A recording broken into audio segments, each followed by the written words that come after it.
ошондо күн тартибинде экинчи маселеге өтөбүз. Урматтуу кесиптештер, форум бар. Сырттай жолдошуш денсаулыгына байланыштуу сурап кетти.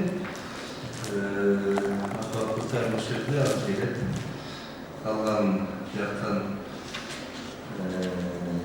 Afrikалык токтоо боюнча ал бир онлайн ашат азыр келет. Үй паркина. Денсаулыгына келет азыр. Кетти. Анда форум бар, жыйын баштоого мүмкүнчүлүк бар. Анда жыйынды баштай берсек, күн тартибиндеги экинчи маселе Тилегенова Дина Элберкызынын түрк тилдеринде фитонимдердин структура семантикалык өзгөчөлүктөрү деген темада 10 мен алса түрк тилдери аналитики боюнча филология илимдеринин кандидат окумуштуулук даражасын изденим алуу үчүн жазылган диссертациясын алтын ала коргосун болот.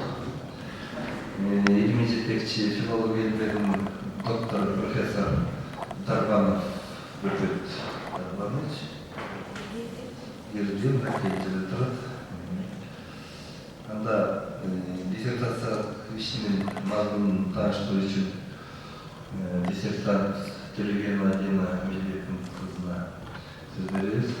15 мүнөттүн ичинде негизги жолу жөнүндө, иштин негизги мазмуну жөнүндө баяндама жасаңыз, Дина.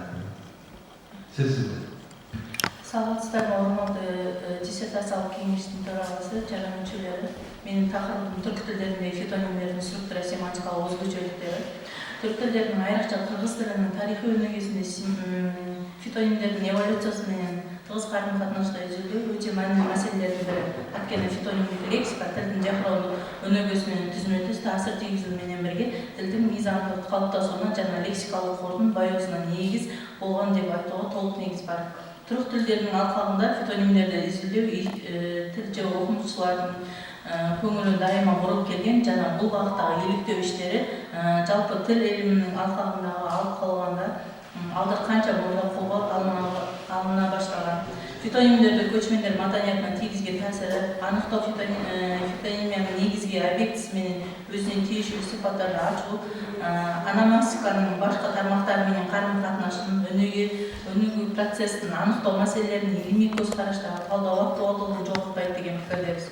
Өзгөчө кыргыз тили илиминдеги фитонимдерге байланыштуу айрым маселелер илимий макалалардын чегинде каралганын эске албаганда, азыркы мезгилге чейин дээрлик комплекстүү түрдө изилдөө жүргүзүлбөгөнүн айтууга болот. Ошону менен бирге тектеш тилдердин фитонимдер менен тектештирме тарыхый өмүрүнүн иликтөө маселелери азыркыга чейин ачык бойдон калууда. Академик Юнус Алиев белгилегендей, орток фитонимдик катмар тарыхый жактан тамырлаш болуп келген кыргыз жана жалпы түрк тилдеринин калыптасуу жолун ачыктай алмакчы. Мына ушундай белгилер жагдайларды изилдөө темасынын актуалдуулугунан кабар берет. Илимий изилдөөнүн негизги максаты кыргыз тилиндеги фитонимдердин концептуалдык жана лингвистикалык формасы бүтүндөй түрк тилдериндеги фитонимдик лексиканын пайдалуу катарына кызмат кылгандыгын аныктоо. Ошону менен бирге кыргыз түрк тилдериндеги фитонимдик лексиканын этимологиялык байланышын аныктап жана алардын элдик этникалык аң сезим тийгизген таасирин конкреттүү мисалдар менен негизинде далилдөө болмокчу. Ал үчүн алдымызга мүмкүн төмөндөгүдөй негизги милдеттерди койдук. Жалпы тил илиминде түркологияда жана казак-кыргыз тилдеринин фитонимдерине байланыштуу иликтөөлөргө илимий сереп жүргүзүү, түркологияда фитонимдердин ордо жана тилдин тарыхый жактан өнүгүүсүнө тереңдикке тийгизген таасирин аныктоо менен өсүмдүктөр дүйнөсүн чагылдырган лексика семантикалык жактан мүнөздөмө берүү. Кыргыз жана жалпы түрк фитонимиясындагы негизги номинация принциптерин сыйпаттоо, баягы өсүмдүк аталыштарынын семантикалык өзгөчөлүгүн кыргыз жана башка түрк тилдеринин алкагында салыштырып изилдөө, түрк тилдериндеги өсүмдүктөрдүн аттарын тектештиргенде баягы катмардын негизинде талдоо жүргүзүү. Алынган натыйжалардын илимий жаңалыгы катарында биринчи кезекте кыргыз тилиндеги жана жалпы түрк тилдер системасындагы фитонимдердин тектештирме тарыхый өңөттүн кандидаттык диссертациянын деңгээлине изилдегендиги белгилүү болот. Кыргыз тилиндеги баягы фитонимдик катмар жалпы эле түрк тилдеріндегі фитонимдік қатынардың қалыптасуына негіз бола алуысы жана жалпы түрк тилдеріндегі фитонимдік архетиптің қырғыз тіліндегі сақталуына байырғы фитонимнің алқағына кеңірек иликтөөгө алынышы илимий саамандык катарында каралат. Кыргыз жана түрк тилдеріндегі фитонимдик өнүмдү морфемалар алгачкы жолу фитонимдик форма катары системалык түрдө салыштырып талданышында илимий жаңылык катары белгилөөгө болот. Кыргыз тилиндеги байыркы фитонимдик катмар бул жалпы түрк тилдеріндеги фитонимдик кордун концептуалдык негизин түзөт. Кыргыз тилиндеги өсүмдүктөр дүнүйөсүн чагылдырган лексика жалпы семанын негизинде лексика-семантикалык байланыштагы семантика таалага биригет. Лексика-семантикалык топтун негизги жалпы түрк тилиндеги орток фитонимдер түзөт. Бирок кыргыз тилинде гана мүнөздүү фитонимдер да бар. Түрк тилдериндеги фитонимдердин түзүлүшү боюнча тубаса, туңды, жөнөкөй жана татал болуп бөлүнөт. Өсүмдүктөр аталышындагы номинация процесси адамдардын таанып билүү жана таксономиялык ишмердиги менен байланышкан. Синтетикалык жана аналитикалык сөз жасоо ыкмасы түрк тилдериндеги өнүмдү фитоформаттардын семантикалык өзгөчөлүгүн аныктайт. Кыргыз тилиндеги байыркы фитонимдик катмардын жалпы түрк тилдериндеги фитонимдик лексикасынын өнүгүүсүнүн динамикалык ролу жана жаңа түрк тилдериндеги байыркы архетиптердин фоносемантикасын ачык көрсөтөт. Лингвистикада фитоним терминин биринчи жолу суперанская фитоним, дремоним, космоним, астроним сыяктуу терминдер менен бирге ономастиканын илимий айлампасында киргизген. Ал айрым өсүмдүктөрдүн энчилүү аты фитоним деп аталат деген аныктама берген. Ал эми Алешина изилдөөсүнүн илимий жана элдик ботаникалык номенклатурасына бири-бирине өзгөчөлүгүн белгилеп келип, илимий ботаникалык номенклатураны фототерминдер, ал эми элдик ботаникалык номенклатураны фитонимдер деп атауну сунуштаган. Биз Суперанская, Подольская, Летова, Алешинанын өңдүү изилдөөлөрүнүн көз карашына таянуу менен элдик ботаникалык номенклатураны фитонимдер атап окумушталабыз. Айткени фитоним термининин ички мазмуну флоронимдин ички мазмунуна караганда алдагайда кеңирээк жана жалпы детонанттуу туюндурат. Европада фитонимдерди сыйпаттоо, белгилүү бир системага салуу жана классификациялоо иштери Карлини, Декандер, өңдөө ботаник изилдөөлөрүнүн ысымдары менен байланышса, Россияда фитонимдик лексика болгон кызыгуу 18-кылымдын экинчи жарымынан башталат. Орус тили илиминдеги фитоним боюнча алгачкы лингвистикалык изилдөөлөр Буслаев жана Удилевичке таандык. Алар фитонимдин этимологиясын изилдөө башка славян тилдеринин параллелдиктерин келтирүү менен славян мифологиясына кайрылышкан. Фитонимдердин түркологияда изилдениши түркү тилдеги элдердин фитонимдери жыйноо, сөздүк жана лечебниктердин түзүү иштери Европа жана Россияга караганда алда канча эрте башталган. Буга дары чөптөрү жөнүндөгү 9-кылымда таандык турпандагы табылган лечебниктери Абу Рейхан Берулийдин бул жолу 1938-жылы жазылган фармакогнозия в медицине атты эмгеги және Махмуд Кашкаридин Дивани лугат аттуу сөздүгүн мисал келтирүүгө болот. Мисалы Махмуд Кашкаридин сөздүгүндө 39 дарак жана бадалсымандардын аталышы, 20 өсүмдүк бөлүктөрү, 21 мөмө жемистердин аталышы, 21 дан эгиндердин аталышы, 98 ар кандай өсүмдүктөрдүн аталышы камтылган.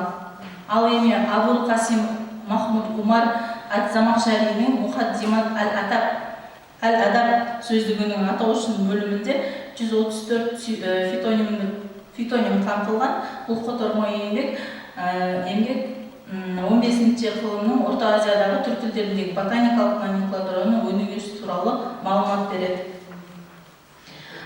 Фитонимдердин кыргыз жана казак тилиндеги илиминдеги изилдениши боюнча казак тил илиминде ботаникалык номенклатура жана терминологиялык боюнча изилдөөлөр өткөн кылымдын 50-жылдарынан башталат. Лексикалык кордун аталган тематикалык тобу Бигамбетов, Шамшатова, Уюкбаева, Базылхан, Калиев, Шормонкова өңдү казак тилчилеринин эмгектеринде диахрондук, терминологиялык жана когнитивдик аспекттерин изилдеген. Ошондой эле казак тилиндеги дары чөптердин аталыштары боюнча Умашеванын, фитонимдердин сакралдыгы боюнча Кеңесовдун макалалары жана этнолингвистикалык аспектиде жазылган Сейитованын монографиялык изилдөөсү бар. Кыргыз тил элеминдеги фитонимдик катмар атайын изилдөөгө алына элек, бирок фитонимдер боюнча айрым маалыматтарды лексикология, диалектология жана терминология боюнча жазылган изилдөөлөрдүн жана окулуктарды табууга болот. Ошондой эле этимологиялык мазмундагы Жумалиев менен Челиктин чакан изилдөөлөрү бар экенин белгилөөгө болот. Жумалиевдин макаласында анын түрк тилиндеги ал, оолу компоненттери катышкан алма, алча, албали, алмурут, алгырат, каралы, кайналы, чапталы сыяктуу өмө жемиштердин аталышы этимологиясы және калыптанышы каралса, мындан сырткары өсүмдүктөрдүн аталыштарын кесиптик лексика курамындагы Куйбаевдин және Кинан эссемиздин кандидаттык диссертацияларында каралган. Изилдөөнүн объектиси түрк тилдериндеги фитонимдик лексика, элдик ботаникалык номенклатуранын бирликтери. Изилдөөнүн предмети лексикалык курамдагы фитонимдик микросистеманын семантикалык структуралык, уюшулган және функционалдык өзгөчөлүктөрүн изилдөө. Жалпы түрк тилдериндеги системанын ээлеген ордун аныктоо болуп саналат. Изилдөөнүн методологиялык және теориялык негизи катарында фактылардын анализдениши, индукция және дедукциялык принциптер ишке ашырылды жана тарихи хронологиялык осулдун негизинде иликтенди. Бир эле учурда Юнус Алиев, Мусаев, Дмитриева, Норманская, Коновалова, Бумистрова, Колосова, Меркулова, Барышникова, Летова, Умашева деген секилдүү окумуштуулардын жаңагы илимий тайналыктары жана эмгектери жетекчиликке алынды. Номинация процессин изилдөө ар бир сөздүн түпкү маанисин тийиштүү түшүнүктө аныктоо зарыл. Бул себепчи сема бир катар туунду фитонимдердин пайда болушуна шарт түзөт. Туунду фитонимдердин мааниси менен түпкү маани жакын болгону менен анын маанилик курамы бирдей болбойт. Туунду фитоним менен анын түпкү уңгулук маанисине байланышы тилдеги маанилик чынжырчаны кармап турат. Мындай туунду фитонимдер жыйынтысында же фитонимдик тизмекти, фитонимдик система деп атайбыз. Бир системада чыккан фитонимдер орток генетикалык семантиканы көп болот. Алсак кар, гар, агач сыяктуу себепчи семалар фитонимдик семанын түзүлүшүнө негиз болот. Номинация процессинде объекттин көзгө урулган бир же бирнече белгиси атоонун негизги катары алынат. Номинациянын теориясында номинациянын ыкмалары жана номинациянын типтери деген терминдерге так аныктама берилген. Номинациянын ыкмасы бул түрдүү каражаттар аркылуу номинациянын ишке ашыруу болуп саналат. Ал эми номинациянын принциптерине, типтерине токтолсок, анын биринчи номинация жана экинчи номинация деген эки типи бар.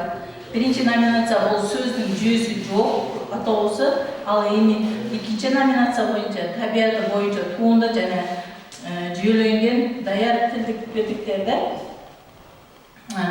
бирликтерди башкача түшүнүү жана алардын экинчи функциясына келиши. Демек, нерсени атоодо заттын өсүмдүктөр дүйнөсүнүн өзгөчө касиетине эске алынат.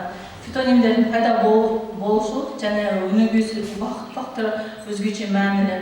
Жогоруда белгиленген биринчи жана экинчи номинация түшүнүктөрү убакыттын өтүшүнө негизделет. Жыйынтыктаңыз. Корутундууда Корутунда түрк тилдеги өсүмдүктөрдүн байланышы атоолорго өтө бай. Алар түрк тилдериндеги байыркы сөздүк корутундада орун алуу менен азыркы күндөрдө лексиканын тутумунда активдүү колдонулат. Анткени бул микросистемада адам баласынын практикалык, маданий жана мифологиялык жактан өсүмдүк дүйнөсүнүн өздөштүрүү тажрыйбасы чагылдырган. Фитонимдик корут тилдин ички формасынын семантикалык мекендеген лексикалык курамынын ичин байытуунун эң негизги булагы. Түрк тилдериндеги элдик ботаниканын номенклатурасы байыртадан келе жаткан эски аталыштар экендиги айкын. Өзгөчө арча, карагай, эмен карагай, кал карагай, жекече, алча, карагат, ыргай, арпа, буудай, суу терек, кара курай, балта, бере дарагай, бетеге, дарак, бадал, мөмөн сыяктуу аталыштардын тилдин байыркы абалын чагылдырган элементтер экендиги анык. Түрк тилдериндеги жана азыркы кыргыз тилиндеги сакталган байыркы фитонимдик кордун курамы түрк тилдериндеги орток лексикадан турат. Ал бардык түрк тилдериндеги жолугат жана коом өкүлдөрүнүн бирдей тиешелер. Бизди курчаган жасыл дүйнө жашоонун негизги катарында каралат. Номинация процессиндеги объекттин көзгө урунган бир же бирнече белгиси атоонун негизги катары алынат. Түрк тилдеринде биринчи типтеги номинацияга кирген жүйөсү жок же атоо белгиси күңгүртүлгөн фитонимдер бар. Буга этимологиясын чечмелөөгө мүмкүн болбогон түрк фитонимдери гана эмес, чет тилдердин өзгөчөлүктөрүн мүмкүн аталыштарга кирет. Ошол себептен өсүмдүктү атоодагы номинациялык белгилер аныктоо кыйынчылык жаратат же дерлик мүмкүн эмес. Экинчи номинациянын өнүмдүү болуп саналган туунду фитонимдер түрк тилдеринде көп. Алардын курамы көбүнчө 2 компоненттен турат. Тилесе туунду фитонимдерге байкалган реалдуу белгилерин түсү, дамы, жыты, биттиги, түзүлүшү, бөлүктөрү, жалбырагынын формасы, жетилишүү, даарылык касиети негизинде ат берет. Бул белгилер конкреттүү және мүнөзгө ээ болуп, тил ээси тарабынан bir өсүмдүккө карата гана колдонулган. Туунду фитонимдердин тематикалык топтарынын андык курамы ар түрдүү. Бул биринчи кезекте атоо критерий катары алынган белги менен байланышлуу. Түрк тилдериндеги номинация процессинде өсүмдүк түсү, түзүлүшү, формасы, ошондой эле ээсинин ассоциациясы жана өсүмдүктү жандуу жана жансыз нерселерден окшоштуруу, салыштыруу және негизги рөлдү аткарган. Кимде кандай сурооңуздар бар? Идея үчүн баяндамасы токтогуздар, кимде кандай сурооңуздар бар? Махабат Токтаева, филология илимдеринин доктор, профессор. Суроо.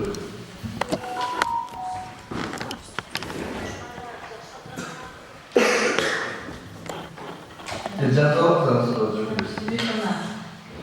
Менде төмөндөгү суроолор бар. Биринчи могу сизге тилдеринизде түрк тилдеринде изилденишинде окумуштуу энциклопедист Абурейхан Берунинин белгилеп атасызбы, ушунун кайсы эмгектерин сиз илимий ишиңизде колдондуңуз? Бул биринчи суроо. Экинчи суроо, фитонимдердин структуралык түрлөрү кандай? Түшүндүңүзбү? Эче сұрағыңыз рахмет.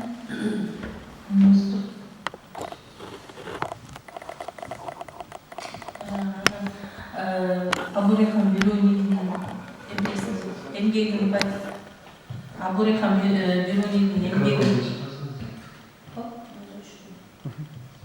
эмгегин бул фармакогнозия медицина деген аттуу эмгегинде 1938-жылы эмгегинде 880дей өсүмдүк және алардын бөлүктерин сипаттап жазып, анын түрк, перс, хорезм тилдеринде 4500дей анын эмгектерди жаңа энциклопедияга энгизип жазган. Бирок бул биз иште буну эмне жаңағы негизги китап ретинде эмес, анын Европа мен Россиядан кийинки түрк тилдеринин биринчи дамыгандыгын және камтылгандыгын бизде каралгандыгын көрсөткүбүз келген. Экинчи суроо жүргүзүңүз. Структура теперь фитонимдердин кандай структурада болуп турат? Жаңа айтып кеттим, фитонимдердин структуралык типтеринде тубаса фитонимдер, анын және тарихи туунду фитонимдер болуп бөлүнөт дедик. Анын тубаса фитонимдерге булар морфемаларга бөлүнбөйт. Мисалы, карап айтайын, анын сөзгө эмне болмасын. Мисал келтиретін болсақ, машақ сөзін мисал келтірейік. Машақ сөзінде басында бұл сөзіміз машақ сөзінің несі екі түрлі морфемадан тұрады. Баш және ақ сөзінен. Және бұл оңғу-соматикалық лексика болып тұрса, емнесі оңғусы. Анын екіншісі мүчөнү кичирейтүү мағынасында эркелетүү маанисинде берилген грамматикалык форма ретинде колдонот. Анын убактын өтүшү менен анын несин жогалтып, аффикс өзүнүн күчүн жогалтып, анын башак сөзү пайда болгон. Азыр ба менен м анын ненин катышы менен азыр башак сөзү бир морфемалуу сөз болуп эсептелет. Дагы түрү? Тубаса тунду түрү, мисалы. Тунду түрү, мисалы. Туунду тарихи. Тубаса түрү бар, тунду түрү бар. Туунду түрүндө бул термин, бул оңгу терминге аффикстердин жалгануу аркылуу жасалады. Мисалы, урукчу, кымыздык, шемиргич деген секилди анын фитонимдери кошулат. Кимде кандай суроо бар дагы? Суроо бериңиздер. Суроо барбы? Айманысың дейтин да. Менде эки суроо бар. Түрк тилдериндеги фитонимдердин аталыштарындагы айырмачылыктардын себептери эмнеде? Түрк тилдериндеги фитонимдердин айырмачылыктардын аталышындагы айырмачылыктардын себептери эмнеде? Экинчи, түрк тилдериндеги фитонимдер кандай сөз түзүү модельдер аркылуу калыптанат? Модельдер сөздөй турат, суроо.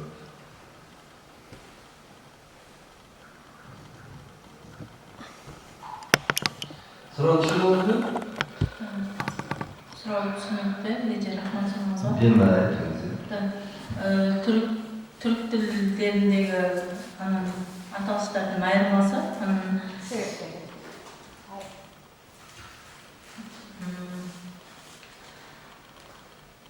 Фитонимдердин аталышындагы айырмачылыктардын себептери эмнеде деп суралат. Эмне үчүн баары бирдей болуп калбайт? Аталыштар айырмаланат деп суралат.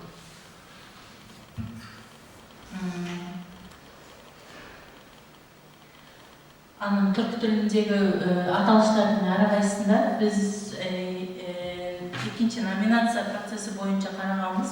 Экинчи номинация процессинде анын баардык аталуу сөздөрдүн аталуу боюнча анын 4 топко жыйынтыктап биз көрсөткөнбүз. Анын жанагы өсүмдүктүн табигый биологиялык белгилери боюнча аталган себептер менен жана курчап турган айналасындагы эмнелер менен жана өсүмдүктүн функциясы менен байланышкан дарылык касиеттиги менен жана диний мифологиялык түшүнүктөрдүн негизине келип чыккан атаулар менен 4 топко бөлүп көрсөткөнбүз. Анын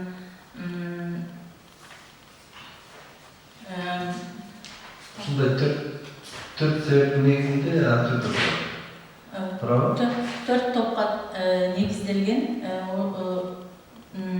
4 топко негиздеп көрсөткөнбүз ушул биздин зерттөөбүздө. Экинчи номинациялык аталыш сөздөрү жаңагы аталышы боюнча. Экинчи суроо, кандай модельдер? Модель жөнүндө. Модель бар да фитонимдерде. Лексикалык модель бар да. Эже сурагыңызды переформировать этсеңиз мен. Кайра айткансыз да. Кайра айткансыз? Түрк тилдериндеги фитонимдер кандай сөз түзүү модельдер аркылуу калыптанган? Пайда болгон.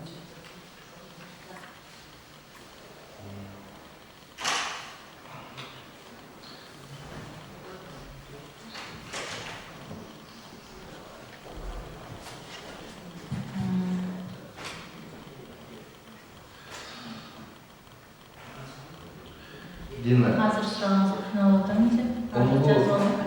Мисал келтире аласызбы? Оңгу ага кошумча мүчө модели деп айткан болду. Жана оңгу түрүндө модель өзүнчө, оңгуга мүчө болгон модель өзүнчө деп атпайбы. Анан сөз айткан түрүндө модель да барбы? Да, кыргыз фитонимиясында жөнөкөй туунду жана термин көбүнчө аталыш менен аффикстердин жалгануу аркылуу жасалат. Анын жана этис менен аффикстердин жалгануу менен жасалат. Анын мисал келтиретін болсақ, зат атауыш менен аффикске аштык, күздүк, мисалы да, жаздык деген сыяктуу мисалдарды келтирсе болот. Анан этиш боюнча мисалы экин, ин, анан көбүрген деген сыяктуу эмне мисалдарды келтирсе болот. Söz aykaç türlü var mı? Söz aykaç türlü var mı? İki söz, biri aldama değil. Эки сөздөн Да, эки сөздөн турат. Var. Да, олар бар. Анан булар көбүнесе ана экинчи номинациялуу сөздөргө кирет. Анан мен сизге Misal getirsiniz. азыр Bakacan bırak deyip duruyor. да мен сизге азыр агай мисалдардан чатасып калуу мүмкүн. Анан сизге факт менен келтирип көрсөтөйүн.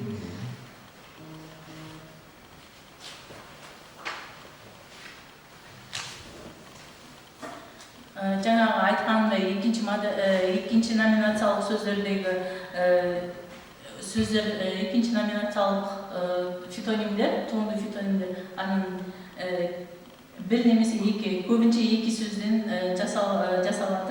Жаңағы басылмадан. Жана мисалы самайчкалык лексика менен байланышкан сөздөрдү мисал келтирейин. Ит мурун деген сыяктуу. Анын да Вот здесь и... Demek model öğretirse, demek modelleri yaşlı mı öğretirse, onu türlü bir model getirdi, onu var müçö var bir model getirdi. Şuna da, ama iki söz biri bir model çizildi. Model sözünün переформировкасын түшүнбөй калыптын. Ülgü. Daha bir de sıralazlar var. Filologların doktoru. Piyastan kim? Miyasar Mehmetcan'la Miyasar ayta veririz, soru veririz. Soru veririz. Жаш презентация болду. Кийинки суроо. Диссертацияда фитонимдердин этимологиясын караптырсыз. Кызгалдак деген сөздүн этимологиясын айтып бере аласызбы? Бул биринчи суроо. Анан азыр презентацияда белгилеп турдуңуз, өсүмдүктөр калышкандардын номинация процесси жөнүндө. Ага токтолдуңуз. Эми экинчи суроо. Номинациянын типтери боюнча маалыматыңыз барбы? Иште барбы? Номинациянын типтери боюнча. İki tüyüzünde tutmayın. Kızgaldak etimologiyasını ettiğimizde zaten. Kızgaldak tüyüzünün etimologiyasını ettiğimizde. Агай бирден экинчи суракка жооп берсем болобу? Әмейін. Эже сурооңузга рахмет, абдан орундуу.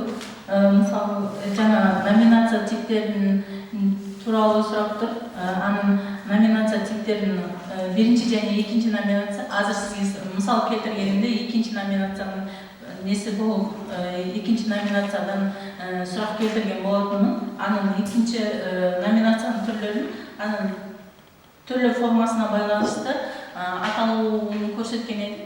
Жаңа мисалы, ол жерден тагы бир мисал келтирсем, аны түр сипатына байланыштуу деген сыяктуу анын калай түшүндүрсөм азыр. Табигый биологиялык белгилери боюнча анын бөлүктерине байланыштуу деп бөлүнүлгөн бир топчамыз бар. Анын сонун ишиндеги мисалы түсүнө байланыштуу деп түсүнө байланыштуу жасалган өсүмдүктөрдүн аталышы деген тармагыбыз бар. Анын сөз жерде сарымсак сөзүн алабыз. Сарымсак деген жаңагы Махмуд Кашкаридин эмгегинен де алып караган изилдегенде сары сак деп алынады. Сары деген сөз анын билесиз түсүнө байланыштуу айтылган. Анын және сарымсак және onun кичирейтүү маанасында жанагы өзүнө гана тийиштүү экендигин косумчалап айтат. Анын сөзүндөгү сарымсак сөзү жанагы осы экинчи номинациялык кызгалдак сөзүнүн этимологиясын айтып бериңиздер. Кызгалдак сөзүнүн этимологиясын айтуу үчүн мен казак тилиндеги Баянкул Халифтин эмесин айтсам, ол жерде onun izleyicinin изилдөөчүнүн зерттөөлөрү боюнча кызгалдак сөзү кыз жана калдак сөзүнөн куралган болуп эсептелет. Анын кыз сөзү кызыл, кызгылтым, анан ал деген кызыл сөзүнүн кыскарган түрү болуп эсептелет. Ал калдак сөзү азыркы түрк тилинде азыркы колдонуп жүргөн гүл сөзүнүн синоним ретинде колдонулат. Себеби оны синоним деп айтуумуздун себеби азыр бизде бозгалдак, саргалдак деген сөздөрдү азырда колдонуп жүргөн. Осуга байланыштуу кызгалдак сөзү пайда болгон. Анан тилимизде казирде кызгалдак сөзүн колдонобуз жана бизде макал бар. Кызгалдак жемеген коз арманда, кызгалдак алмаган кыз жигит арманда деген ошол сөздөр бизде колдонуп жатат. Жақсы. Дайында қандай сұрау бар? Байырғы, фитонимдердің байырғы қолданылуысында анықтауда қайсы этимологиялық сөздікті қолдануыңыз? Бірінші сұрау. Жөн бергеннен екіншісін үшіншісін берейін. Екі түрде қайсы мектептер қолданылыңыз? Қайсы мектептер пайдаланыңыз? Древнетюркский словарь, анан кийин эмне дивани болгон ат түрү жанагы сөздүктөрүн колдонуп азыр эсиме түшүп турган ошол азыр. Бұл жерде көптөгөн авторлар берилген, мисалы үчүн ушул авторлордун еңбегинде изилдөөлөр да фитонимдик аталыштар да бар берилген ғой. Орусбаеванын ушул фитонимдер жөнүндөгү мисалдар, өсүмдүк аталыштары, алар боюнча изилдөөлөр бар деп айтып тұрсыз. Кайсы эмгегинде айтылган экен?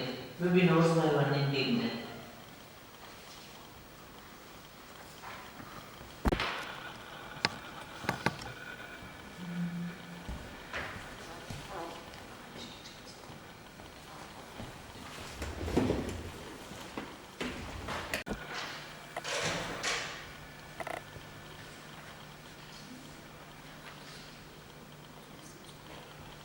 Қазір есіме түсіп кетірді несін. Естегенде жатырсың. Ең соңында. 25-26 беттерде фитонимдик катмар жөнүндө теманын тутумунда фитоним катмар деп айтып келатыр эле. Алтай тилдер тобу, бул топко кирген тилдер, алтай тилдеринин тектештиги, анан бул классификацияны колдогон, анан ага каршы чыккан окумуштуулар деп эле сыпаттап берилген да. Бул темага түзөңүз тиешеси жок. Бул маалыматтарды кандай максат менен ушул фитонимдик катмардын ичине сиз катып койдуңуз, киргизип койдуңуз?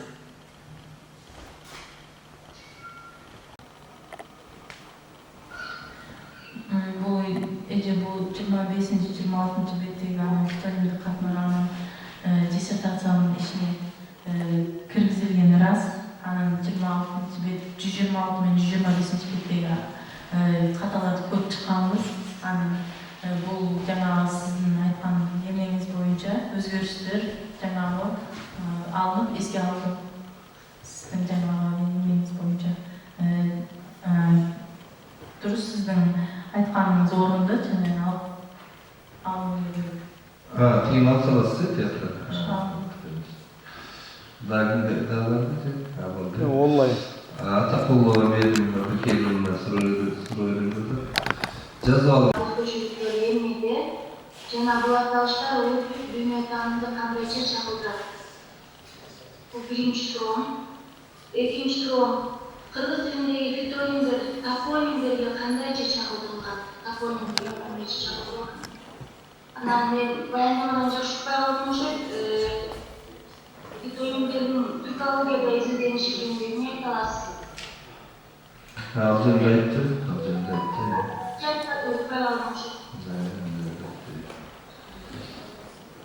Биринчи суроо, жазалыңызды же кайталаш керекпи?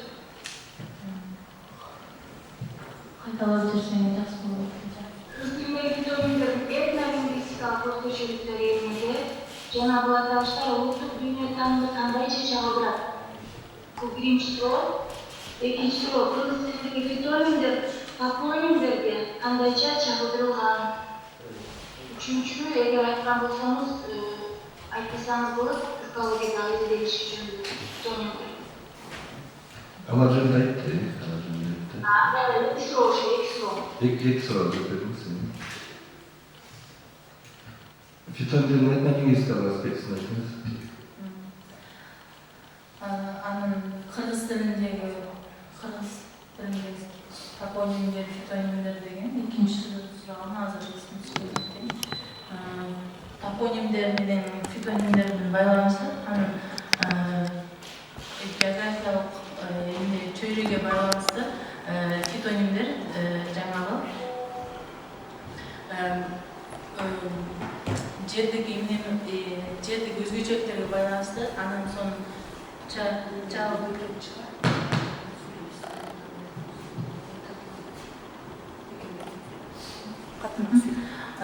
топонимдер менен фитонимдердин анын байланышын айтып атканым географиялык чөйрөгө байланыштуу жаңағы көптеген чогулдурулган анын дарактарга бул фитонимдер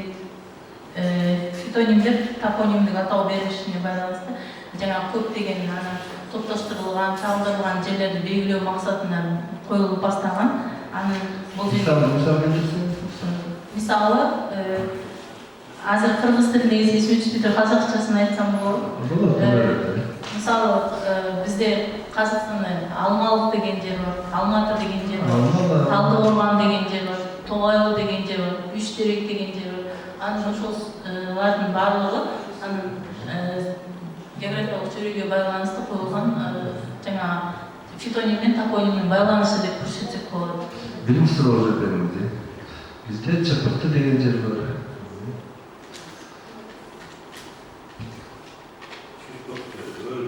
Өрүктү деген жер бар, орто өрүктү, кичи өрүктү деди. Өрүктүдөн 4 өрүктү бар.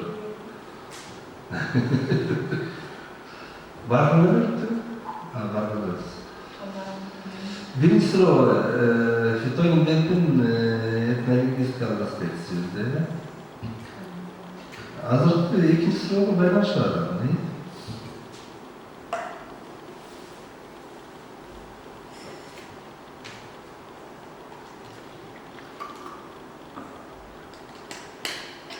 Азыр биринчи суракка сурап берген. Кыйналып атам. Кандай суроо бар? Суроо барбы? Кымыздык деген бар мı сізде? Кымыздык. Кымыздык деген барбы да? Кымыздык? Мен анын азыр сүйлөшүү лексиконунда азыр бизде билмейм жок, бирок сөздүктө кездештирген. Кымыздык, ысқыл. Ышкыл. Ошол билмек тура келип атат,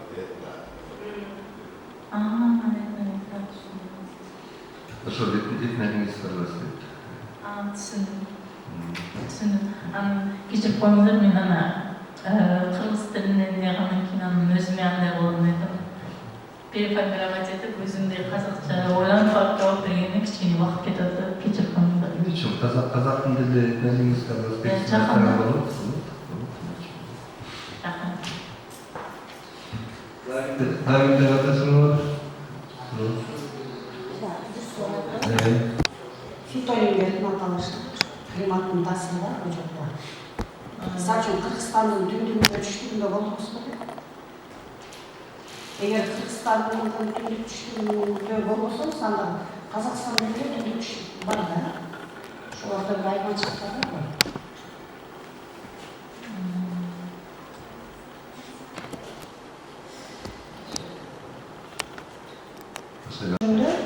Фитонимдердин аталыштары көбүрөөк. Бир эле өрүктүн 25 күнү түштүктө өсөт. Түндүктө анча көп өспөйт. Түсінгенім анын. Түштүк Казакстанда алма да көп да. Түндүк Казакстанда алма аз да. Оңтүстүк бөлүгүндө бизде алма көп өсүрүлөт. Жана биздин оңтүстүк жагында мен азыр Өзбекстанга жакын жерде турам. Биз жакта барлык түрү пахтачылык боюнча айналышат.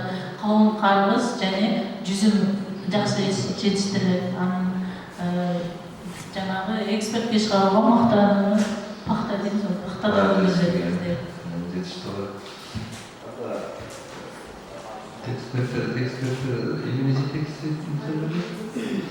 Ilimi жетекчиси Бүркүт Сырматбекович. Телефон кыскача 3 миллион дегенде. Бул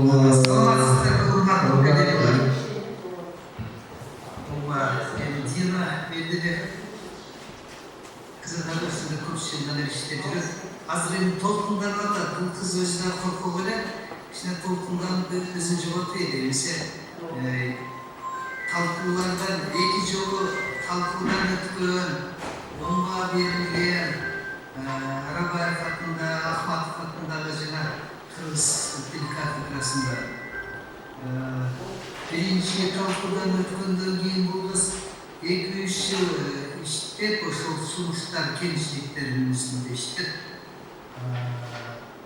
келди көп батыр эне көп балдардын энеси кичинекей ымыркай баласы ошого карабастан ишин дагы üstünde işlep жана иштин деңгээли бир канча жогорулады. Айрыкча семантик аспекти жагынан бул иштерде берилген жанагы талкууда берилген ушул сунуш кемчиликтердин үстүндө. Азыр диссертациянын деңгээли жакшы деңгээлде. Эми эмне деп айтам? Кыздардан иштер бар, тырышчак, өзі дағы жаңа анша-мұнша спорларды анша түшінбей қалып жатты ғылымдан.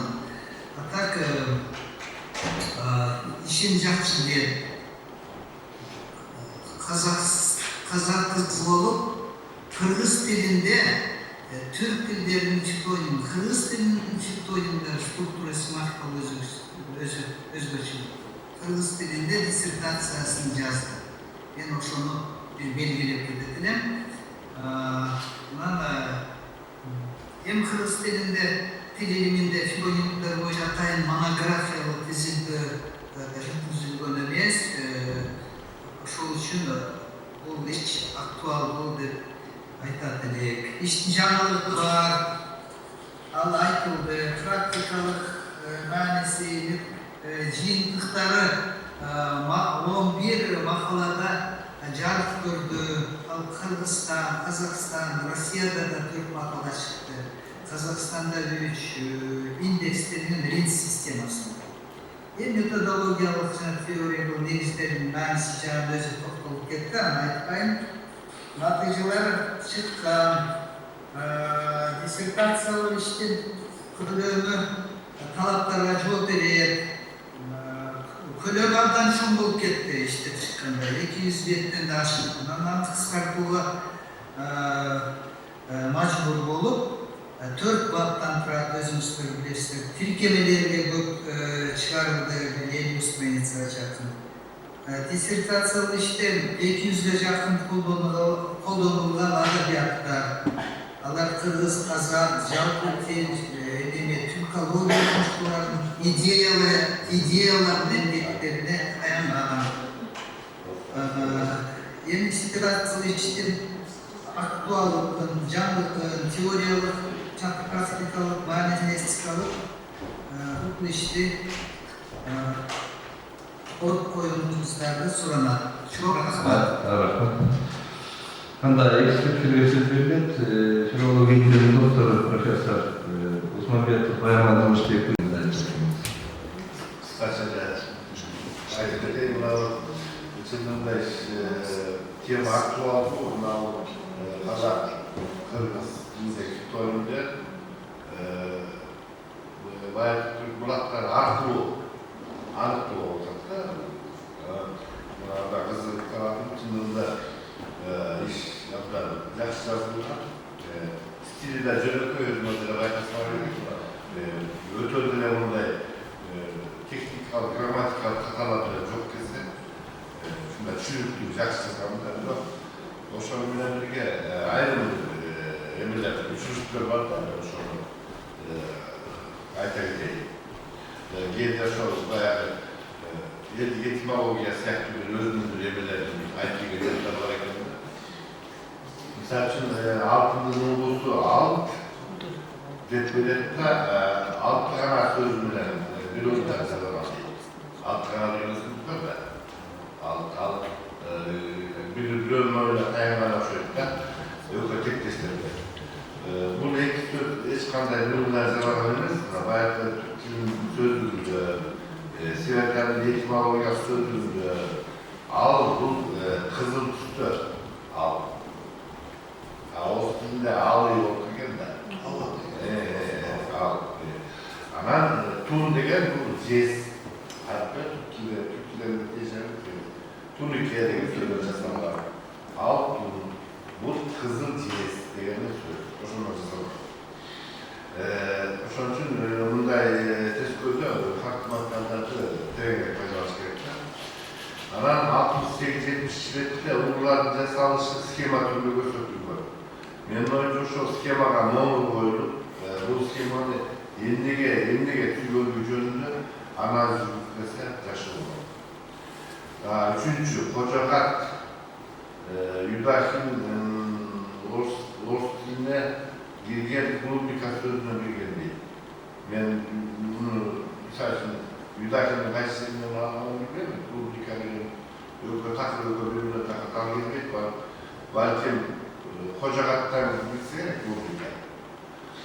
Bu soruda karşınız gerek. Ben fikirlerimde boyunca Özgürçe Baltik Türk, Kırgız'ına, Kazak dillerinde saçtılar kanalığa. Bunu korktuğumuzda kaysın kilge Karaka Özgürçe ayırmasının kaçını konkret düzeyde gerek. Sertasında Türk dillerindeki fitoninlerinde birlikte Kırgız dilindeki fitoninlerine analiz etsek köpçülüğü. Kazak dilinin fitoninleri boyunca analizler az yürütülüyor. Jobaları Jakşar'da konkret Jakşar yok. Dördüncü jobalı, birinci jobalı biriktiğiyle oluşturacak. Birilerine düşündür, birilerine desen düşündür olarak da bölümler kasar mı? Biriyle oyunları kasar. Kandan bir sürü kıskartı gerek. Kandan tilçilerin, izliyorlar, yani muhammatlar, teori yapması gereken hoş koşuyor mu? Girişinde kısa çelerek koşuyor yaşlı olur. Ben örgü çocuklarına birden koşuyor. Kapanı katarlarından gözümde ayıtan korkunu da bunu da edecekler Sertan. Misal için Fikon'un geldi izliyordu. Özgürçe Vali Türk Kulakları Kılıçlı'nda katışı adlardı. Türk dilleri Fikon'un geldi izliyordu. Kırgız dili hakkı bana açık mesaj yaşlı olmaktır. Benim yaşlı. Şunda yaşlı mesajları gelmiş. Ben bu yüzden sırtlar karaklatayı istiyorum. Adam konkret görüyorlar sonra Kırgız dilini adam kaçtı yok. Yok, başka Türkiye'de Kırgız dili hakkı bana belki kulaklarına var, parası olacaktı. Yaşlıyken. Ama hoş oldu kısaca. O açık olarak hoşlasa oldu. Hoş olsun. Canlarsın fikirge röperin gidene. Birinci sonuçlukları boyunca Türk dillerindeki және Kırgız dilindeki derivatsiялық көңгөртөлгөн өнүм болуп саналган тарихи фитонимдер оңгул және мүчөдөн турат. Мүчөсүз фитоним жасалганы менен оңгулсуз сөз жасалбайт. Ошондуктан оңгул фитонимдик системада эң негизги фактор оңгулдагы түпкү маани менен азыркы тилдеги туунду сөздүн мааниси байланышта болот. Ошол жерде алтын сөзү мисал катары алынган. Алтын сөзүнүн этимологиясына келе турган болсак, түрк тилдериндеги орток эң байыркы сөздүк кору керек. Алтын, ал, кызымтал, ал деген сөз менен тун, жез элементтеринен турат. Түрк тилдеринде экинчи тун компонентинин мааниси күнгөртүлгөндүктөн анын алтын оңгул сөз катары кабылданат. Алтын тарихи оңгулсу тарихи алтын тарихи оңгулсу кыргыз тилиндеги фитонимдердин жасалышына негиз болгон жана тарихи унгу менен туундук ортосунда байланыш сакталган. Мисалы алты гана тикен сыякталган бир чүлү бар, алтын түстүү жылтырак кабыктуу бадал. Экинчи сунуш боюнча диссертациялык иште эки схема, бир фитонимдин салыштырмалык таблицасы берилген. Булар номерленди жана аталышы коюлду. Üçüncü sunuş boyunca ekspert tarafından Kazak tilinden alıngan misallar azırak ekeni belgilengen. Bu sunuş eske alınıp layığına jarasa Kazak tilinden alıngan misallar menen bayıtıldı. Dördüncü, bayırkı Türk, Kırgız jana Kazak tillerindeki fitonimlerle salıştırуудан alıngan жыйынтыктары толукталды. Beşinci, көрсөтүлгөн стилдик, техникалык, орфографиялык каталар эске алынды. Altıncı, киришүүнү кыскарттырган жокпуз, анткени бул бөлүмдө талаптардагы маалыматтар гана камтылган деп эсептейбиз. Так, экинчи расмий филология илимдеринин доктору профессор Бурун Сагынбаев. Жапония пикирине кошулам. Бул эмгекте өзгөчө кыргыз тилиндеги өсүмдүк аталыштарынын азыркы жана байыркысын диахрондук жана синхрондук аспектти изилдеп чыккан көп факты материалдарды жыйнап көп эмгек жумшаган иликтөөчү. Анан ушул диссертацияларга коюлуучу талаптардын баары аткарылып, бул ишти мен деле ошо коргоого сунуш кылам да. Анан анча-мынча менин сунуштарым бар. Ошол ишине топ кетейин да.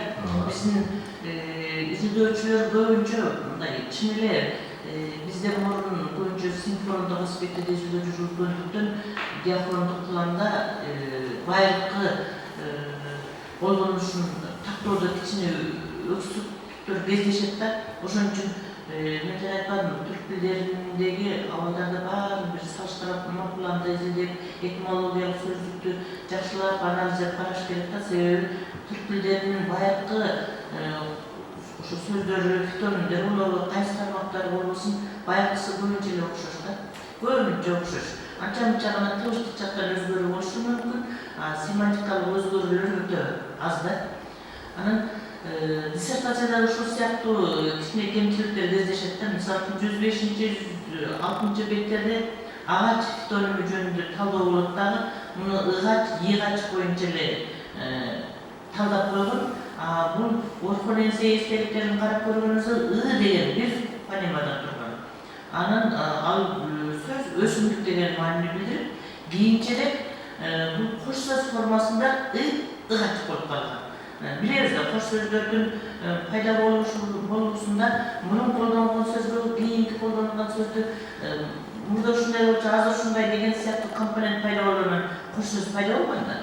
Ошондуктан ыгач деген кош сөз калуунда ар кандай өсүмдүк деген мааниде колдонулган. Анан анын реликтасы түркчөдө агач деген колдонулат азыр мезгилде деле. Демек, тарыхый жагынан ушул бир фонемалуу сөзүнөн жасалган да. Ошол себептен сөздүн этимологиясына терең иликтөө талап кылынат деп айтып атам да мен. Анан 100-150 беттерде дагы адарашман деген фитонимдин морфемалары жөнүндө айтылып атат. Ады а-ыш-ман деген. Бирок диссертациялык иште бул морфемалар талоого алынган эмес да. Анан бул жерде Сагындыков менен Керимбаевдардын пикирлерине биз таянабыз деп айтып коет, бирок деген алардын эмгектери жөнүндө мисалдар дагы айтылган эмес, колдонулган адабияттардын смесинде бул окумуштуулардын эмгектери өзү да жазылган эмес. 137 бетте Шабдалы деген Шабдалы окулган, Шабдалы деген формада берилиш керек. Ошондой эле инжир өсүмдүк аттары түрк тилдериндеги жалпы өсүмдүк аттары катары көрсөтүлгөн, бирок булар түрк тилдеринде катары көрсөтүлүп атат. Мына баса белгилейин. Булар Иран тилине таандык сөздөр да. Анан 114 бетте Машак дегенди бүгүн оңдоп айтты Серхан. Мага кийин өзү деле айтты, эже ушул жерде берилген көптөгөн сунуштарыңызды мен оңдодум деп айтты. Оңдогону көрүнүп турат. Бошок деп белгилегенде оңгусу баш деп бүгүн айтылды. Анан ак сөзүндөгү маанилер бир-эки мааниле айтылат, бирок деген кыргыз тилинде бул сөздүн маанилери абдан көп да. Биринчиси түс болсо, экинчиси сүт айран азыктары болсо, ошондой эле чоң мааниси Кудай Алла деген маанисинде.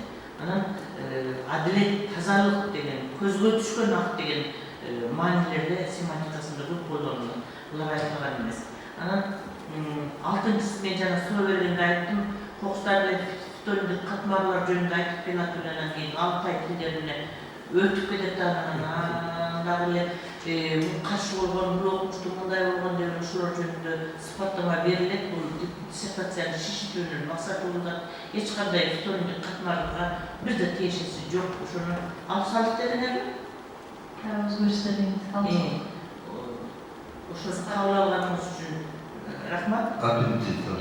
Анан диссертацияларда мен өзүм айттым, бул жагында оңдодук деп мага жөнөттү.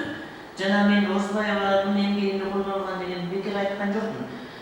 Эми бул изденүүчүн эмес, мындан мурунку изилдөөлөрдө дагы ушундай кемчиликтер кеткен да. Мынтип айтат да, ушул эле тема дейт, анан кийин демек Равловдон баштап реформатский, Якобсон, анан кийин Сыздыкова, анан биздикин элинде Тынстанов, Юнус Алиевдин, Орусбаеванын эмгектеринде дагы ушулар фитонимдер жөнүндө анализ кеткен дейт да. Мына ушунчу бетте деп шилтеме да жок, мисал да жок. Анан аркасын карасам, адабияттардын тизмесинде да жок болчу. Ушуну оңдодуңуз деп ишенем, мен мындай терең карайм.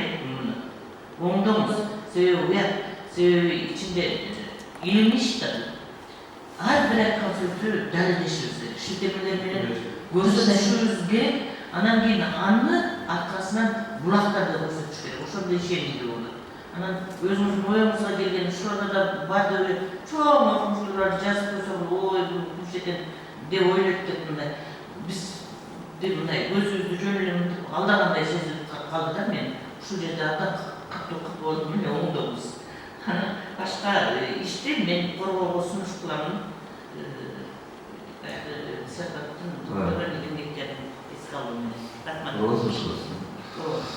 Слушателерге жооп бердиңиз дейм. Фитонимдер болуп саналган ыгач, агач, ыгач, жыгач фитонимдердин структуралык өнүгүүсү түрк тилдеринде, анын ичиндеги кыргыз тилиндеги фитонимдердин өнүгүү траекториясын көрсөтөт.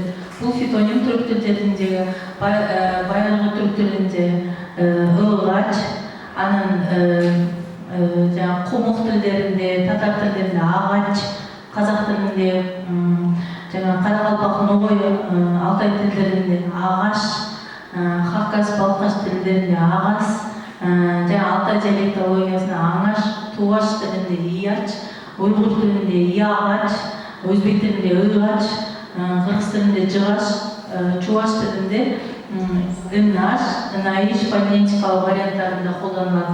Биздин пикиримизче түрк тилдериндеги бул фитонимдер структуралык тарыхый өнүгүүсүнө төмөнкү жүргөн ыгач, агач, ыгач, жыгач байыркы түрк жазма эсселиктердеги өсүмдүк маанисинде туюнткан. Анын ыгач өсүмдүктердин баардык түрлөрү, тарых, дан эгиндери, таш, калың өскөнчөк жана таштар кош сөздөрдүн курамында келген учурларды да катталган. Ал эми ыгач мүчөсүнүн жазма эстеликтерде бир эле учурда чиретүү жана чоңойтуу маанилеринде кездештиргенин Севардиянын белгилеп өткөн. Экинчи сунуш пикир боюнча адырашманын морфологиялык жактан ушуларды оңдодуңуз да туурабы? Макулсуз биздин айткан пикирге. Экинчи сунуш пикирде адырашман морфологиялык жактан А чачылдык мүчөсү, кош мамиленин мүчөсү, ман атауштан этиш жасоочу мүчө морфемаларынан ажырайт. Фитонимдин курамындагы азыркы кыргыз тилиндеги өнүмдүү мүчөлөргө кирсе, ал эми ман атоочу этиш жасоочу өнүмсүз формалардын бири. Мисалы ман мүчөсү кыргыз тилинде кетман, тегермен, атаман, чытырман, оғуз тилдер тобундагы тилдерде орман, токой маанасында доламан, янычарын, ноотусын, тигилген кийими, дыкман, брынза, анан кыпчак тобундагы тилдерде одаман, чабандардын бригадири, сүкмен, чепкен сыяктуу сөздөрдүн курамында келет.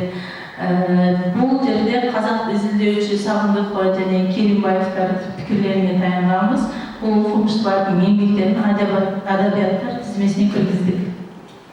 Үчүнчү сунуш пикир боюнча эксперт көрсөткөндөй чабдаалы инже фитонимдер иран тилинен өздөштүрүлгөн сөздөр бул жерде ката кетип калган экен, аны оңдодук. Төртүнчү сунушта эске алынып, токтоолор киргиздик. Жана машак фитоним 2 морфемада турат. Баш ак жана оңгусу самматикалык лексика болсо, ал эми мүчөсү кичирейтүү, эркелетүү маанисинде берилген грамматикалык форма. Убакыттын өтүшү менен оңгу менен аффикс биригип кетип, демек алардын аффикстердин функциясын жоготуу терминин оңгу сөздөргө айланышына алып келет. Бешинчи сунуш боюнча пикирге айрым тактоолор гана киргиздик. Бул жерде аналитикалык жол менен уюштурулган фитонимдердин курамындагы өң түстү билдирген ак лексикасын караганда, мисалы ак алма, ак жүзүк, ак чий, ак сөзү өсүмдүктүн жемиштин түсүн билдирет. Ак өң түс лексикасынын семантикалык өзгөчөлүктөрүн талдаууга алуу биздин изилдөөнүн максатына кирбегендиктен буга өзүнчө кеңинен токтолгон жокпуз. Анын ак фитонимдердин курамында келген тикеден-тике детонаттык физикалык касиетинде коннотациялык маанисинде де кошо алып жүрөт. Ала турган болсок, ак терек, көк терек, ак буудай жана кара буудай деген секилди. 6-чы сунуш боюнча пикирди негиздүү деп эсептеп, 26-чы беттеги айрым маалыматтарды кыскарттык. 7-чи сунуш боюнча Виноградов, Сыздыкова, Хабич, Булгасян, Тынстанов, Орузбаева, Шүкүр, Жаманбаева, Сагынов, Сарыбаев, Хайдаров, Кеңесбаев, Нурмагамбетов, Керимов, Рустемов өңдүү окумуштуулардын эмгектери адабияттар тизмесине киргизилди. Жана 8-чи жана 9-чу сунуштар эске алынды. Рахмат, анан ошол окумуштуулардын эмгектеринде бар деп эле санап, бар жок деген эмес. Алардын эмгектеринде эмне деп айтылды, кандай формада колдонулду дегенди сиз анализ кылышыңыз керек. Кийинкисине кошумчалаңыз ошолорду. Түсүндүргөнгө рахмат. Üçüncü ekspert Cebrail'de bir bölüm yapmış, doktor, profesör. Söz sizde. Диссертациялық жинақ болуы жөнінде мен айтыштым. Керекті ойлап тұрам, сөз дегенде адамзаттың жашоосунда жануарлар бизнеси, өсімдіктер бизнесімен болған ешар катышуу, азык катары колдонуу, дары-дармек катары колдонуу баягыдан бери адамзаттын жашоосун баштап келатат. Ушул жагынан табиғаттын түшүнүү, тилдик өнүктүн кароо дайым актуалдуу деген ойдомун. Бүгүнкү медицинанын ушундай энциклопедиялык эмгеги бар, өсүмдүктөрдүн табиғатты дарылык касиети боюнча бүгүнкү күнгө чейин актуалдуулугун жоготпой келет да, кайра ушул жагынан дагы түрк тилдериндеги өсүмдүктөрдүн этимологиялык, лингвистикалык табиғаты, улуттук өзгөчөлүктү чагылдырышы сыяктуу маселелер актуалдуу деп ойлойм. Бир-эки пунктка токтолой деп турам. Биринчи жолу 4-чү баптын диссертацияда берилген ар бир илимий натыйжанын жолунун жана ДНК корутундун негиздери жана тастыкталуу даражасы. Биринчи жолу 4-чү баптын 4-чү параграфында тастыкталган. Экинчи жолу 4-чү баптын 3-чү жана 4-чү параграфтарында негизделген. Үчүнчү жолу 4-чү баптын 2-чи жана 3-чү параграфтарында каралган. 4-чү жолу 3-чү баптын 1-чи жана 2-чи параграфтарында негизделген. 5-чи жолу 3-чү баптын 2-чи жана 2Б 2-чинин 1-чи параграфы, 3-чү баптын 2-чи параграфтын 2-чи параграфтарында каралган. Анан реферат диссертациялык мазмуну дал келиши, рефератта диссертациянын негизги мазмуну кыскача чагырылып турган реферат диссертацияга шайкеш келет. диссертациялык иште учураган айрым өчүрүштүктөр. Биринчи, фитонимдердин изилденишинде алардын лексико-семантикалык топторго бөлүштүрүү өзөктүү маселелердин катарында турат деген ойдобуз. Анткени лексико-семантикалык топторго лингва маданият таануучулук өнүгүүнү жүргүзгөн иликтөө аркылуу ар бир элдин дүйнө таанымындагы мүнөздүү өзгөчөлүктөрдү аныктоо мүмкүнчүлүгү түзүлөт. Ушул өзгөчөлүктү эске алуу менен диссертациялык иште окумуштуулар тарабынан сунушталган семантикалык классификацияларга илик жүргүзүлүп, андан соң автордук классификация сунушталса иштин теориялык негизи мындан да жогору болмок. Экинчи сунуш. Негизги маселелер иштин 4-чү бабында изилдөө алынгандыгына карабастан, бул баптын аягында 4 гана сүйлөмдөн турган тыянак чыгарылган. Үчүнчү, иште бир умдуу сөздөрдүн кайталанышына байланышкан стилдик каталар, формалдуу, туура эмес котормолор көп кездешет. Маселен, биринчи жободо тилди алып жүрүүчүлөрдүн дүйнө таанымын таанытат деген сөз айкашы орун алган. Ал эми диссертациянын 55-чи бетинде советтик долбоо кайрыла турган болсо, 1959-жылдын май айында өткөн терминологиялык кеңешмеде академик Виноградов Советтер Союзунун элдеринин экономикасын, маданиятын, техникасын, ар түрдүү илимдин терминологиясын өнүктүрүү проблемаларын изилдөө теоретикалык жана практикалык жактан актуалдуу маселе жаратат деп айткан деген сүйлөмдөн кийин шектелме берилбейт. Теориялык деген сөз теоретикалык деп туура эмес которулган. Ушундай эле катта иштин 56-чы бетинде кездешет. Октябрь социалистик революциясы деп берилет. Диссертациянын 128-чи бетиндеги ак сөзү өсүмдүктүн түсүн билдирет. Мисалы аралма жана башка. Кыргыз тилиндеги сүт айран азыктарынын маанисинде колдонулган ак сөзү затташып кеткен деген сүйлөмдүн аягында бул сүйлөм алынган эмгектин аты, жылы, бети көрсөтүлбөсө кашар ичине Аймактын Мырзалиева деген ысым гана жазылган. Иштин 128-чи бетинде ушул ак сөзүнүн фитонимдик составда тикелеңдикке денататтын физикалык касиетин жана коннотациялык маанисин да кошо алып жүрөт. Ала турган болсо ак терек, көк терек, ак буудай жана кара буудай, бир эле учурда акчы, ак телек, ак гүл, жашыл сөзү жаштыкты, тазалыкты түшүндүрүп, коннотациялык маанини алып жүрөт деген сүйлөмдө ой бүтөңүп берилип калганда, андыктан айтылган ойго ынанымдуу таңма мисалдар келтирилсе болмок. Диссертациялда техникалык коммуникациялык каталар көп кездешет. Маселен, иштин титулдук баракчасында кафедранын аталышы баштанган менен жазылган. Кыргыз тили жана технологиялар кафедрасы. Жоолордун катар номурлары туура эмес коюлган. 42-чи бетте славян тилдеринен түрк тилдерине кошулган өсүмдүк аттар орусчадан кыргызчага башка тилдер аркылуу которулган өсүмдүк аттары жаңы катмарды жаратты деген сүйлөмдө сөздө бирип калган. 134-чү бетте кайталанууну айтууга болот деген сөздөр дагы бирип калган. 136-чы бетте дагы ушундай мүчөлөр да деген сөздөр бирип жазылып калган. Мындан тышкары албетте арине деген кирилдик сөздөрдөн кийин, ошондой эле кирилдик сүйлөмдөрдөн, кирилдик конструкциялардан кийин дагы бир түр коюлган эмес. Ушул мүчөлүштөрдү оңдоду деген ойдобуз. Диссертант жыйынтыгында ишти ачык коргоого сунуштоого болот. Айрым мындай техникалык мүчөлүштөрдү оңдоп койду деген ойдобуз. Жыйынтыгында иш толук логика структуралык жактан аяктаган, негизги талаптарга жооп берет, ишти коргоого сунуштоого болот. Коргоого сунуштадыңыз. Сиз пикириңизди жооп бериңиз.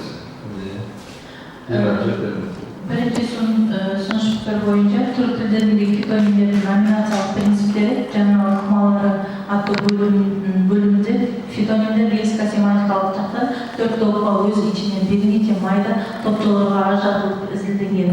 Биздин изилдөө номинациясынын типтеринин алкагында фитонимдердин семантикалык топтары каралгандыктан өтө майдалап жиктөө милдети коюлган эмес.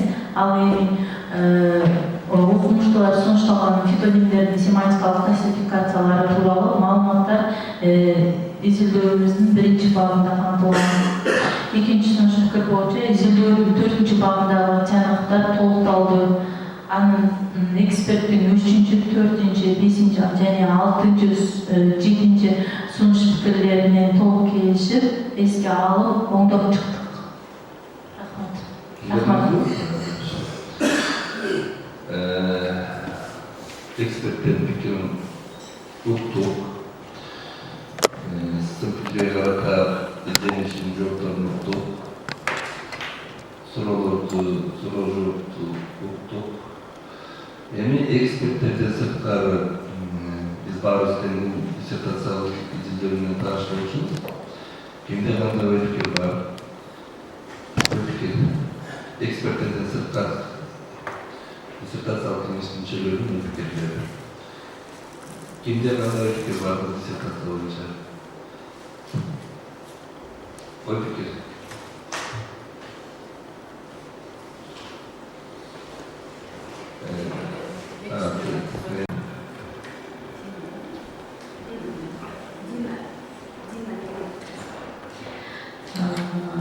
Бүгін аябай маңызды диссертациялық еңбектерін қаралды. Ошондой фитонин темасына кайрылуу менен бул диссертациялык иштин темасы актуалдуу, алынган чыйынтыктары далилдөө, теориялык практикалык маанидеги маселелер камтылган. Жалпысынан бул сөзсүз түрдө тилине зор бир салым кошо турган эмгектерден баалуу бир колдонмо каражаты болуп бере алат, илимий негиз болуп бере алат, келечек изилдөөчүлөргө анан ыраттуулугу аябай жакты.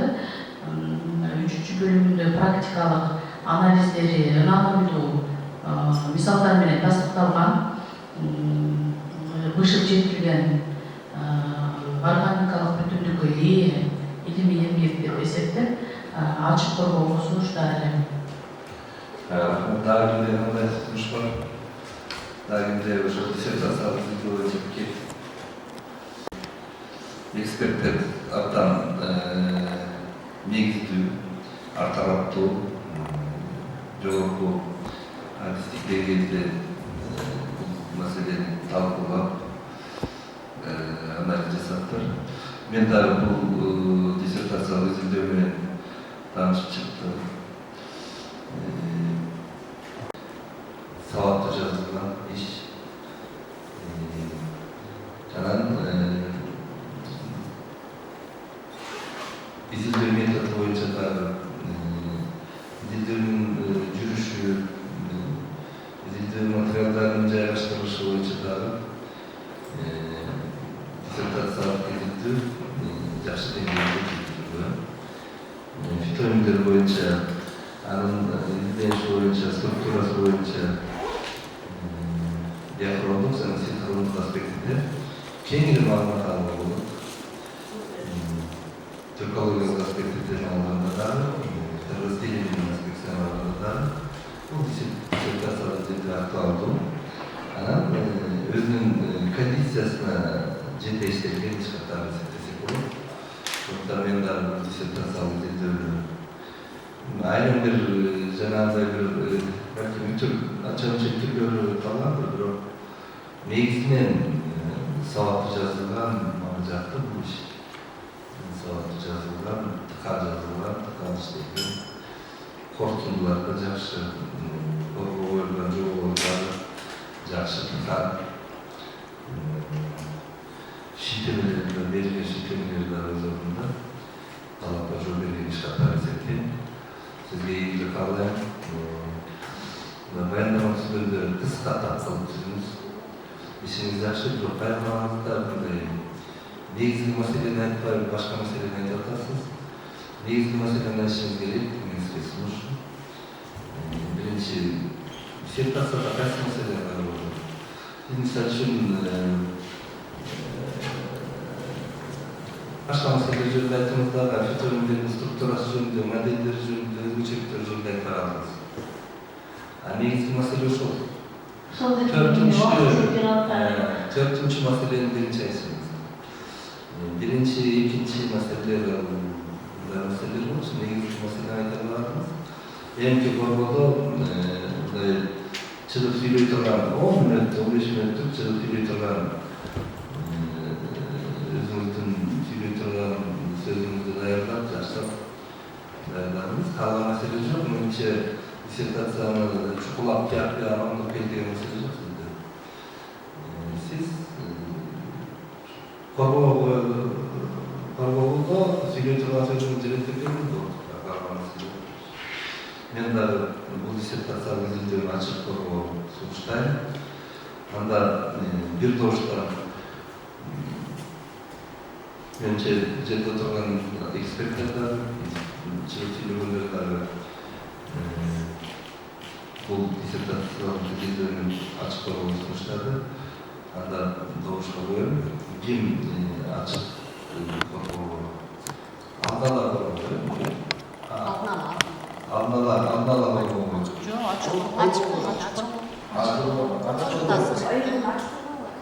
Ачык коргоо. Сунушка ким макул?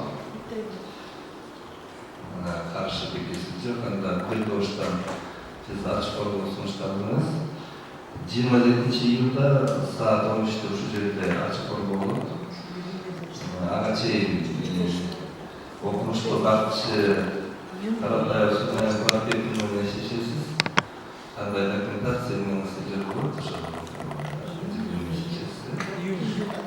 Анда күн тартибинде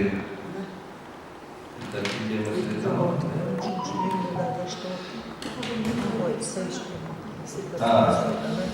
Азыр бир маселе калды. Урматтуу кесиптештер. Сулейменова Лена Бентековна тилдеринде фитоиндердин структура семантикалык өзгөчөлүктөрү аттуу 12 түрк тилдери адистиги боюнча филологиялык кандидат окумуштуулуктар изделүү үчүн жазылган диссертациясынын жетектеши мекемеси катары Тынстанов атындагы Үсүк-Көл мамлекеттик университетинин кыргыз тили жана адабият кафедрасы сунушталат. Ким макул?